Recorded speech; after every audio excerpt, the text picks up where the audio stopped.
My name is Liana Cross. I am 26 years old. Last week, after dinner, I suddenly collapsed on the floor. At first, everyone thought it was stress, but the doctor said something that didn't make sense. Someone was poisoning me. Not once, but slowly, for over a month. Everyone started blaming my sister, and for a moment, even I wasn't sure what to believe. But last night, the truth finally came out. And when I found out who did this and why, my whole body went numb. Before I tell you what actually happened, take a moment to like and subscribe to the channel and tell me your country in the comments. Now let's begin. I work at a small private office as an assistant manager. Nothing too fancy, just a normal job, a normal life. At least, that's what I thought. For the past few days, something felt off. At first, it was small. I would feel tired even after a full night of sleep. My body felt heavy, and sometimes my hands would shake slightly. I ignored it, telling myself it was probably just work stress. But then it started getting worse. I would feel dizzy for no reason. Sometimes I couldn't focus properly, and even simple things felt exhausting. Still, I didn't think much of it because life was normal, or at least it looked normal. That night, everything changed. I came home from work like usual. The house felt warm, the smell of food filled the air, and my stepmother was in the kitchen finishing dinner. She always made sure we ate together. "Liana, you're late," she said softly, and I forced a small smile. Work. My father was already sitting at the table, quiet as always. He looked up at me for a second, then went back to eating. That was normal too. He wasn't very expressive. My younger sister sat across from me, scrolling through her phone, then looked up and smiled. "You look tired." "Yeah, just a long day," I replied. We all sat together like a normal family, eating, talking a little. Nothing felt strange. Nothing felt wrong. But halfway through dinner, something happened. It started with a slight dizziness.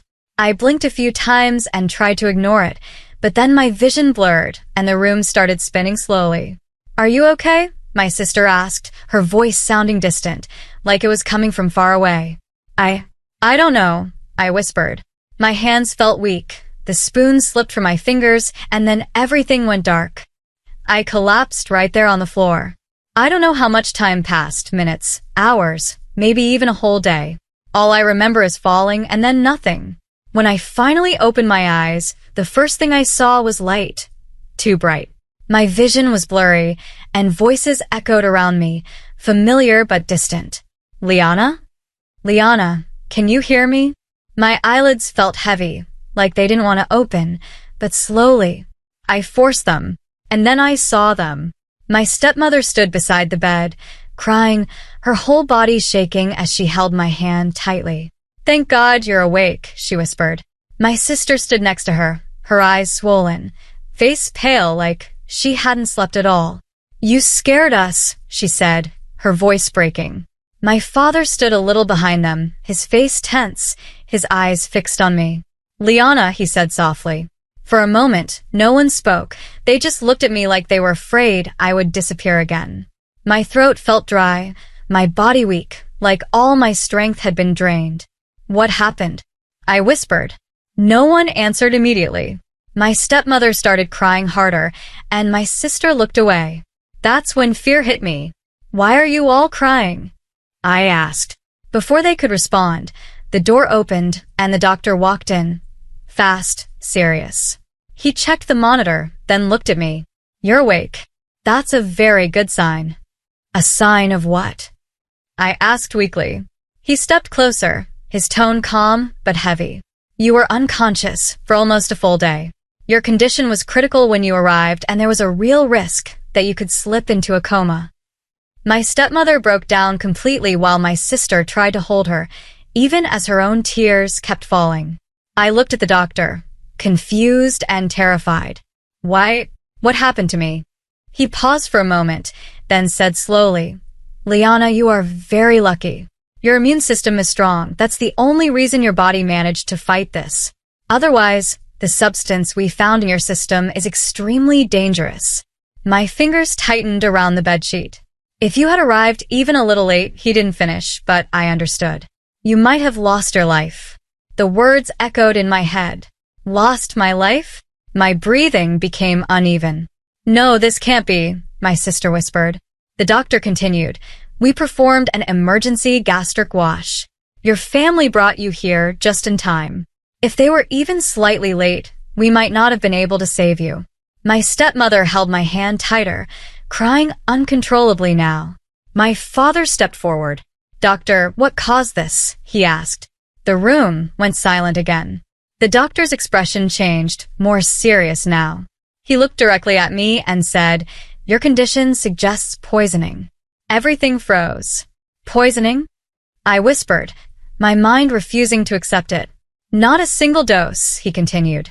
Small amounts over time. It appears someone has been giving it to you for the past few weeks.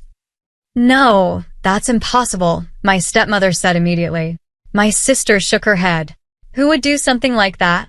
No one had an answer. I looked at each of them. My stepmother, broken my sister, terrified my father, silent and tense. And for the first time, a thought entered my mind. Someone close to me did this. As if on cue, the door opened again. 2 police officers walked in, and the atmosphere changed instantly. We've been informed about the case, one of them said, his voice firm and official. From this moment, this is under investigation. We need to ask questions. I lay there, weak, confused, terrified, looking at the people around me. And suddenly, I didn't know who to trust anymore. The room felt colder after that. Even with everyone standing around me, I felt alone. The police stepped forward. We need to ask some questions, one of them said, his voice calm but serious. They started with simple things. What did you eat? Who prepared the food? Have you had any conflicts recently? I tried to answer, but my mind was still foggy and everything felt heavy. My stepmother made dinner. I said slowly. We all ate together. Did anyone serve you separately? He asked. I paused, thinking for a moment. No, I don't think so. They wrote everything down, then turned to my family. My stepmother wiped her tears. I made the same food for everyone. We all ate it. My sister nodded quickly. Yes, we all ate together. My father stood there silently, just listening. Then the officer said something that changed everything. We will need to investigate everyone. Silence filled the room. Everyone, my stepmother repeated. Yes, he replied. Family members, relatives, even workplace contacts. I felt my chest tighten. Soon more people started arriving, relatives, neighbors, people who had heard what happened. Whispers filled the room, confusion, fear, suspicion. And then it started. I think we should look at the sister, one of my relatives said quietly. My sister froze. What? She was always jealous, another voice added. They never got along. No, my stepmother said immediately. She would never do something like this. But the whispers didn't stop. These things happen in families. Jealousy can go too far. My sister kept shaking her head. No, I can't. I would never. Her voice broke. I can't kill my own sister. But no one was really listening. The police exchanged looks. We will need you to come with us for questioning, one officer said. My heart dropped. No, I whispered weakly. My sister looked at me, tears in her eyes. I didn't do this, please believe me, she said. I know, I whispered. But even as I said it, a small part of me wasn't sure anymore. And that scared me more than anything. They took her away, and the room felt empty after that. The next few days were a blur. Police came and went, asking the same questions again and again. They checked everything, our house, the kitchen, food containers, water bottles, but found nothing. No trace. No clear proof. They even started investigating my workplace. My colleagues were questioned. My routine was checked, who I talked to, where I went. Still nothing. It was like whoever did this knew exactly what they were doing. Meanwhile, I was still in the hospital. The doctors said they had washed my stomach, but the weakness remained. My body felt drained, and even sitting up was hard. But my mind wouldn't rest. Who could do this to me? I thought about everyone. My sister, no. She cried too much, looked too broken. My stepmother, no. She stayed beside me every moment, holding my hand, praying. My relatives? Maybe, but why? My colleagues?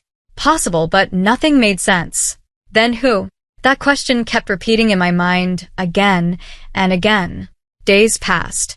Then finally my sister was released. No evidence. No proof. But something had changed. She wasn't the same anymore. The fear in her eyes had turned into something else. Determination. She came to see me that evening and sat beside me quietly. "You believe me, right?" she asked softly. I looked at her. "Yes," I said. And this time, I meant it. She nodded slowly, then said something unexpected. "If it's not me, then it's someone very close to us." My heart skipped a beat. "I've been thinking," she continued, watching, remembering. I frowned slightly. "What do you mean?" She hesitated, like she wasn't sure if she should say it. "Nothing. Maybe I'm just overthinking," she said quickly. But I could see it. Something was on her mind. Something she wasn't ready to say yet. That night, as I lay in my hospital bed, I couldn't sleep. Her words kept echoing in my head. Someone very close to us. And for the first time, that thought didn't just scare me. It felt real. Very real. And somewhere deep inside, I had a feeling the truth was closer than I thought. The next 2 days felt longer than anything I had ever lived through. Every hour passed slowly, and every thought felt heavier. My body was still weak, but my mind wouldn't stop. I kept thinking about one thing. If it wasn't my sister, then who? On the second evening, my sister came to see me again, but this time something was different. Her face looked pale, her eyes were red, like she hadn't slept at all. She called my name softly, her voice shaking, and I immediately asked what had happened. She didn't answer right away. Instead, she closed the door, walked closer, and sat beside me. Then she looked straight into my eyes and said she thought she knew who did this. My heart skipped a beat as I asked her what she meant. She took a deep breath, trying to stay strong, and told me that at first she suspected someone else, maybe relatives or someone jealous, but after returning home, she started noticing things. When I asked what things, she looked down at her hands and slowly said one word: "Dad." My body froze. I refused to believe it, but she continued, explaining that she hadn't believed it either at first. She reminded herself that he was our father, that it was impossible, but then she remembered something important. For the past few weeks, he had been the one giving me juice every day, always insisting that I drink it because it was good for me. As she said that, memories started coming back to me. The glass in his hand, his voice, the way he would insist until I finished it. I swallowed hard. "But that doesn't mean—" "I know," she said quickly. I said the same thing to myself. She took a shaky breath. But then, her hands started trembling. "Last night, I heard something." I looked at her, heart pounding. "I couldn't sleep," she said. I went downstairs. Her voice dropped to almost a whisper. "And I heard Dad on a call." Silence. "What did he say?" I asked slowly. She looked at me, tears filling her eyes. "He said—" She paused, like the words were too heavy. "She got lucky this time. But that won't happen again. Next time, I won't miss." Everything inside me shattered. "No," I whispered. My hands started shaking. "No, no, no." She quickly took out her phone. "I recorded it," she said. She played it. And then, I heard it. My father's voice. Clear. Cold. "If this doesn't work soon, everything will go to waste." The phone slipped from my sister's hand. I couldn't breathe. My own father, the man I trusted, the man I loved, was trying to kill me. Tears rolled down my face as I asked why, but she didn't have an answer. I closed my eyes, trying to hold myself together, and then I told her to take me home. She resisted at first, reminding me that I wasn't fully recovered, but I insisted. I needed to hear the truth from him directly. After convincing the doctors, we finally returned home that night. The house felt quiet and heavy, like something was waiting for us. My stepmother rushed toward me in shock, asking why I had left the hospital, but I didn't respond. I just walked inside. Then I saw him, sitting on the sofa, calm as if nothing had happened. My sister stood beside me, trembling, while my stepmother looked confused and asked what is going on. My voice came out slowly. "Cold. We know who did it. Silence. Who? She asked. I looked straight at my father. Him. Her face went pale. What are you saying? Play it, I said to my sister. The recording filled the room, every word echoing clearly. He didn't react while it played. He just sat there in silence. The recording ended. Silence filled the room. Heavy. Unbearable. My father didn't speak for a few seconds. He just sat there, looking at the floor. Then slowly, he let out a long breath. You want to know why? He said quietly. My heart tightened. His voice wasn't loud anymore. It wasn't angry. It was broken. Because everything that was supposed to be mine was taken away. I felt my chest ache. That house, that land, that money. I worked my whole life believing it would come to me. He laughed softly. A hollow, painful laugh. But your grandfather gave it all to you. Tears filled his eyes now. To you, a child. I was his son, he continued, his voice shaking. I stood by him, worked for him, trusted him. He clenched his fists. And in the end, he chose you. Silence. I took a slow step forward. And that's why you tried to kill me? I asked, my voice trembling. He looked at me, really looked at me, and then said something that shattered me completely. No. I started hating you long before that. My breath stopped. The day your mother died. Tears streamed down his face now. You were the one who insisted on going out that day. If we hadn't gone, she would still be alive. My legs felt weak. You blamed me? I whispered. I lost everything that day, he said. My wife, my life, and later, my inheritance too. The room felt like it was closing in on me. So yes, he said slowly. I couldn't watch you take the last thing that was supposed to be mine. Silence. Deep. Painful. I stood there, tears falling silently. This wasn't just greed. This was years of anger, pain, hatred, all directed at me. I wiped my tears slowly. Then I spoke. I won't do what you did to me. My voice was shaking, but steady, because you are my father. He looked up at me. Hope flickered in his eyes for a second, but I didn't stop. You wanted wealth, right? I nodded slowly. Take it. His face froze. Take everything. I took a deep breath. But from today, I looked straight into his eyes. I am no longer your daughter. Silence. The words hit him. Hard. Something inside him broke. His shoulders dropped. His eyes filled completely. For the first time, he looked small. Not powerful. Not angry. Just alone. He opened his mouth, like he wanted to say something, but no words came out. Only tears. My stepmother stepped forward, her face full of pain. Today, you didn't just lose a daughter, she said. You lost your entire family. She shook her head slowly. Keep your wealth. My sister stood beside her, crying silently. I don't even recognize you anymore, she whispered. My father closed his eyes, tears falling freely now.